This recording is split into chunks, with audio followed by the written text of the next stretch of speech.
Assalamualaikum warahmatullahi wabarakatuh. Apa kabar rekan mahasiswa semuanya? Kami doakan semoga dalam keadaan sehat walafiat. Amin. Baiklah, video kali ini akan mempresentasikan hasil makalah dari kelompok 4 mata kuliah pengembangan kurikulum dan desain pembelajaran bahasa. Topik kali ini tentang kurikulum desain pembelajaran pada kurikulum 2013 SMP dan SMA. Sebelum mempresentasikan hasil makalah kami ingin mengucapkan terima kasih kepada dosen pengampu mata kuliah pengembangan kurikulum dan desain pembelajaran bahasa, yaitu Profesor Dr. Syahrul Ramadan, Magister Pendidikan, dan Dr. Tresyalina, Magister Pendidikan. Baiklah, kami dari kelompok 4 yang beranggotakan Khairalfi Jumanisa Ambril dan Westi Septia Atrabu. Langsung saja kepada pemateri pertama, dipersilahkan. Assalamualaikum warahmatullahi wabarakatuh. Saya Khairalfi Jumanisa sebagai pemateri pertama akan memaparkan tentang hakikat kurikulum 2013. Menurut Mars tahun 2009, secara etimologis, istilah kurikulum berasal dari bahasa Yunani, yaitu kurir yang berarti pelari dan kurer yang berarti tempat berpacu. Dalam bahasa Latin, kurikulum berasal dari kata curere yang berarti berlari sebagai suatu pengalaman hidup.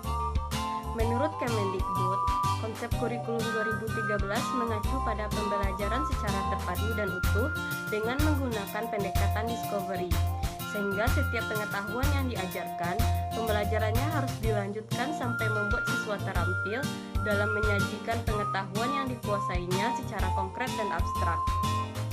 Mulyasa tahun 2013 mengemukakan bahwa kurikulum 2013 ini merupakan perbaikan dari KTSP. Melalui implementasi kurikulum 2013 yang berbasis kompetensi dan juga berbasis karakter, dengan pendekatan tematik dan kontekstual, peserta didik diharapkan mampu meningkatkan dan menggunakan pengetahuannya, mengkaji, dan menerapkan nilai-nilai karakter dan akhlak mulia sehingga terwujud dalam perilaku mereka sehari-hari. Kurikulum berarti suatu jarak yang harus ditempuh oleh seorang pelari dari garis start sampai dengan garis finish untuk memperoleh medali atau penghargaan. Jarak yang harus ditempuh tersebut kemudian diubah menjadi program sekolah dan semua orang yang terlibat di dalamnya. Program tersebut berisi mata pelajaran yang harus ditempuh oleh peserta didik selama kurun waktu tertentu, seperti sekolah dasar 6 tahun, sekolah menengah pertama 3 tahun, dan sekolah menengah atas 3 tahun. Dengan demikian, secara terminologis, istilah kurikulum dalam pendidikan adalah sejumlah mata pelajaran yang harus ditempuh atau diselesaikan peserta didik di sekolah untuk memperoleh ijazah. Secara konseptual, kurikulum secara garis besar mempunyai 3 ranah, yaitu kurikulum sebagai substansi, kurikulum sebagai sistem, dan kurikulum sebagai bidang studi. Yang pertama, kurikulum sebagai substansi. Kurikulum dipandang sebagai rencana pendidikan di sekolah atau sebagai suatu perangkat tujuan yang ingin dicapai.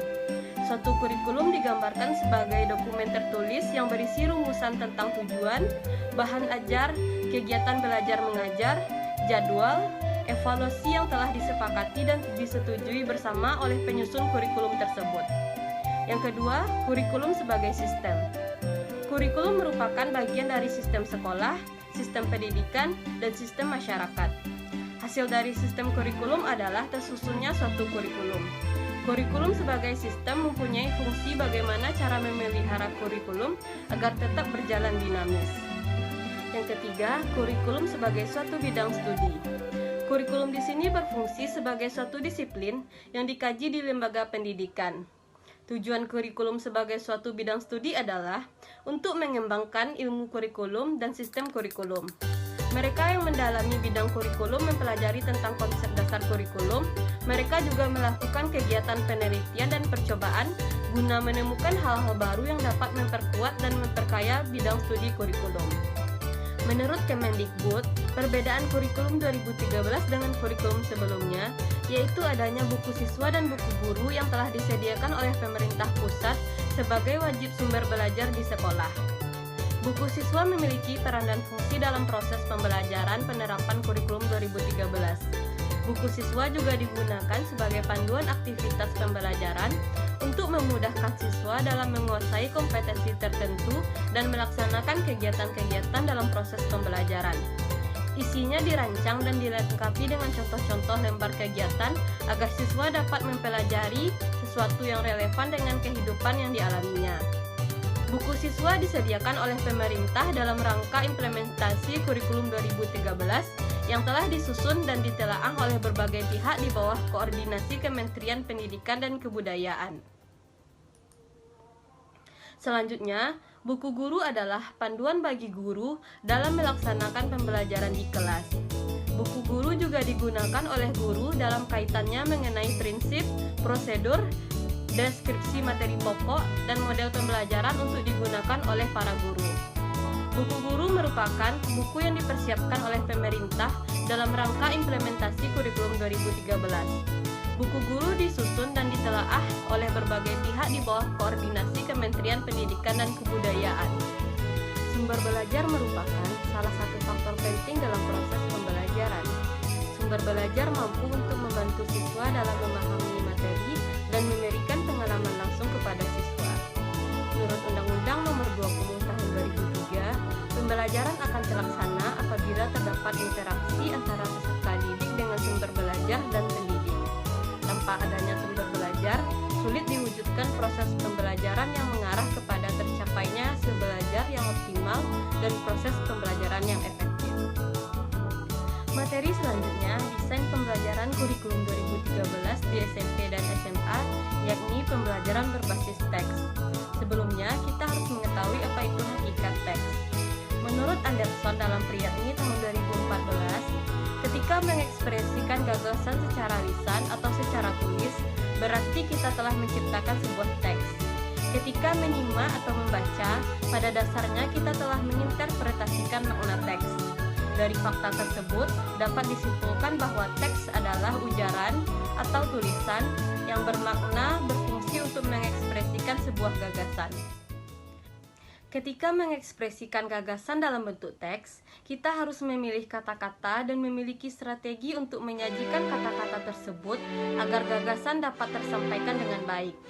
Pilihan kata dan strategi penyajian tersebut sangat ditentukan oleh tujuan dan situasi atau konteks.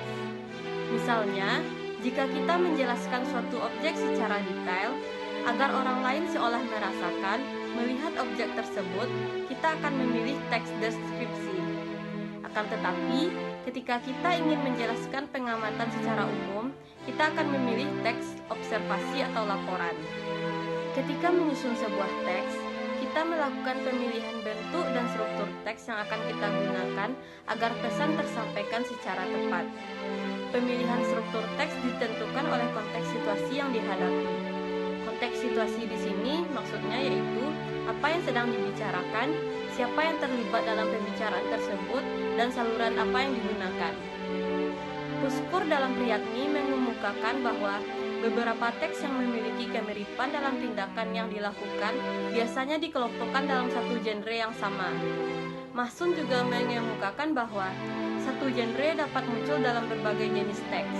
Misalnya, genre cerita diantaranya dapat muncul dalam bentuk teks cerita ulang, anekdot, eksemplum, dan naratif dengan struktur teks yaitu struktur isi yang berbeda. Meskipun demikian, baik genre maupun teks tentunya dapat digunakan sebagai satuan untuk menyusun program pendidikan bahasa. Keduanya sama-sama berkenaan dengan potensi bahasa sebagai alat untuk mengembangkan kemampuan berwacana secara efektif. Assalamualaikum warahmatullahi wabarakatuh. Baiklah, saya Westi Septia Atrabu akan melanjutkan materi berikutnya, yaitu jenis-jenis teks. Anderson dalam Priyatni pada tahun 2014 mengemukakan teks dapat dikelompokkan menjadi dua kategori besar, yaitu genre sastra dan genre faktual. Genre sastra bertujuan untuk mengajuk emosi dan imajinasi pembaca atau penyimak.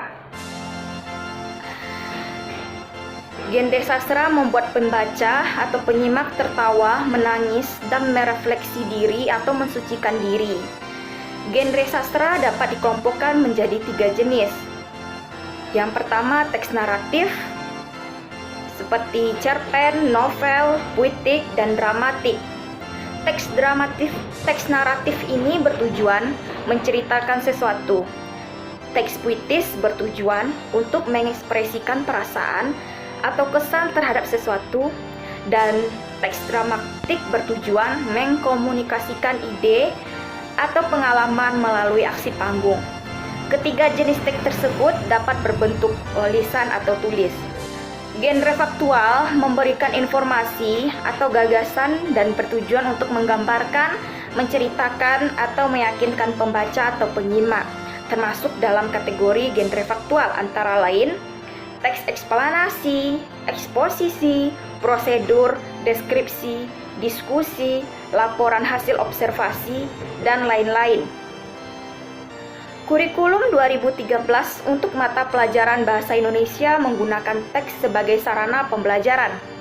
Oleh karena itu, dapat dinyatakan bahwa kurikulum 2013 untuk mata pelajaran Bahasa Indonesia berbasis teks. Pada jenjang SMP terdiri dari 14 jenis teks. Yang pertama, teks hasil observasi. Yang kedua, teks tanggapan deskriptif. Yang ketiga, teks eksposisi. Yang keempat, teks eksplanasi. Yang kelima, teks cerita pendek. Yang keenam, teks cerita moral. Yang ketujuh, teks ulasan. Yang kedelapan, teks diskusi. Yang kesembilan, teks cerita prosedur. Yang ke-10, teks cerita biografi. Yang ke-11, teks eksemplum. Ke-12, teks tanggapan kritis. Ke-13, teks tantangan. Dan yang terakhir, teks rekaman percobaan. Dari paparan di atas dapat disimpulkan bahwa untuk jenjang SMP dominasi teks adalah pada genre faktual. Genre sastra hanya terbatas pada teks naratif, yaitu cerpen dan cerita moral. Teks puitis dan dramatik bahkan tidak dibahas di jenjang SMP. Selanjutnya kita masuk pada jenjang SMA. Pada jenjang SMA ini terdapat 15 jenis teks. Yang pertama, teks anekdot. Yang kedua, teks eksposisi. Yang ketiga, teks laporan hasil observasi. Yang keempat, teks prosedur kompleks. Yang kelima, teks negosiasi. Yang keenam, teks cerita pendek. Yang ketujuh, teks pantun. Yang kedelapan, teks cerita ulang. Yang kesembilan, teks eksplanasi kompleks. Yang ke-10, teks film atau drama. Yang ke-11, teks cerita sejarah. Yang ke-12, teks berita. Yang ke-13, teks iklan. 14, teks editorial. Dan yang ke-15 terakhir teks novel. Dari paparan di atas dapat disimpulkan bahwa untuk jenjang SMA, dominasi teks adalah pada genre faktual. Teks genre sastra meskipun jumlahnya sedikit sudah terwakili, yaitu teks sastra naratif seperti cerpen dan novel, teks sastra puitis seperti pantun, dan teks sastra dramatik seperti film dan drama. Selanjutnya kita masuk kepada karakteristik dari tiap jenis teks. Priyatni pada tahun 2014 mengemukakan bahwa tiap-tiap jenis teks memiliki struktur, isi, ciri kebahasaan, dan tujuan sosial yang berbeda. Hal ini dapat dilihat sebagai berikut. Yang pertama, teks deskripsi.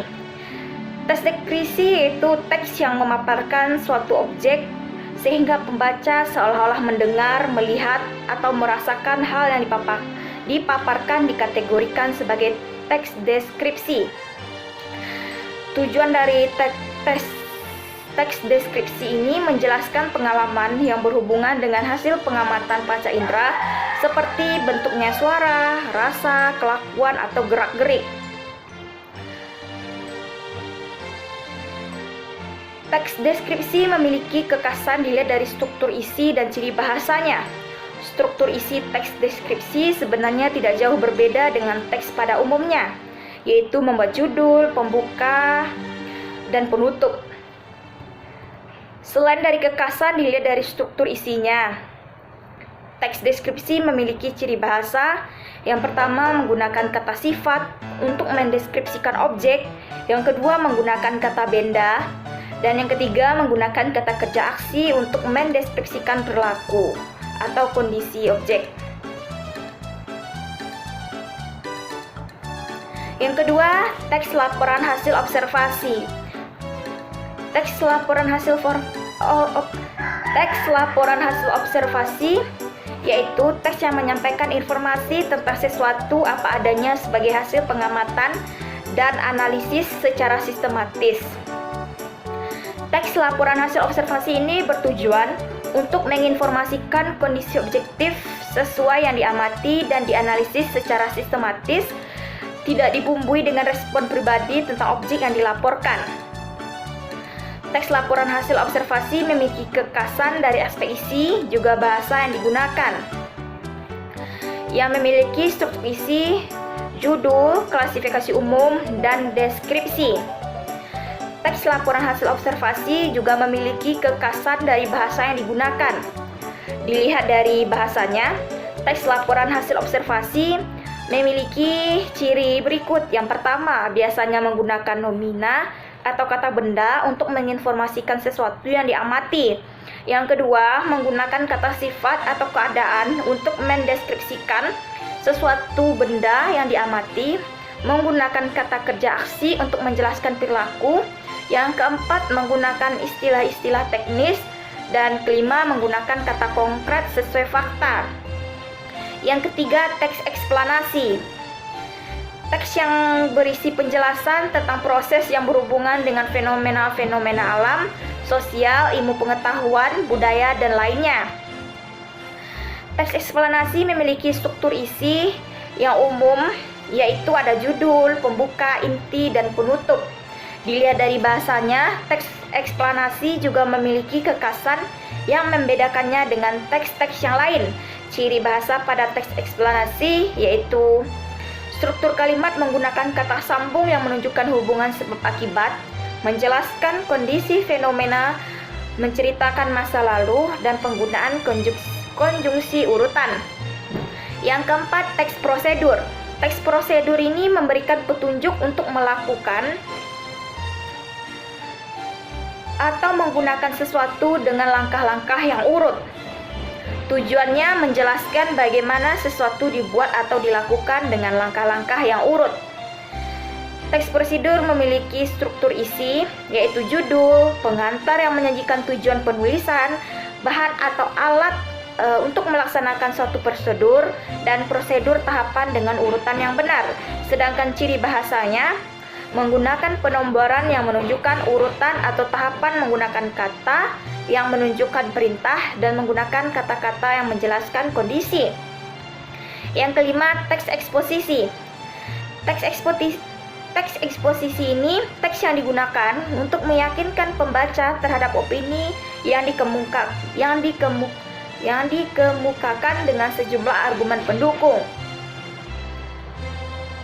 Teks eksposisi memiliki struktur isi, yaitu judul, tesis, argumen, dan simpulan. Dan yang keenam, teks anekdot. Teks anekdot yaitu teks yang memaparkan cerita singkat yang menarik karena lucu dan mengesankan, yang isinya berupa kritik atau sindiran terhadap kebijakan, layanan publik, perilaku penguasa, atau suatu fenomena atau kejadian.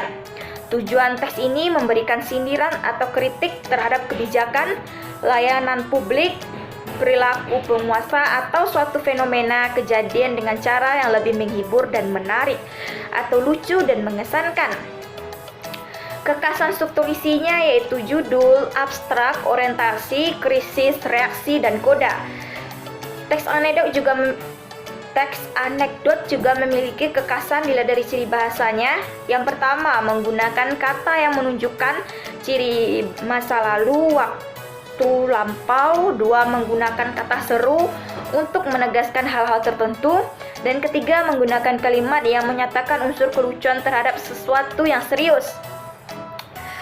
Selanjutnya kita masuk kepada materi metode pembelajaran berbasis teks. Text-based instruction, genre-based instruction.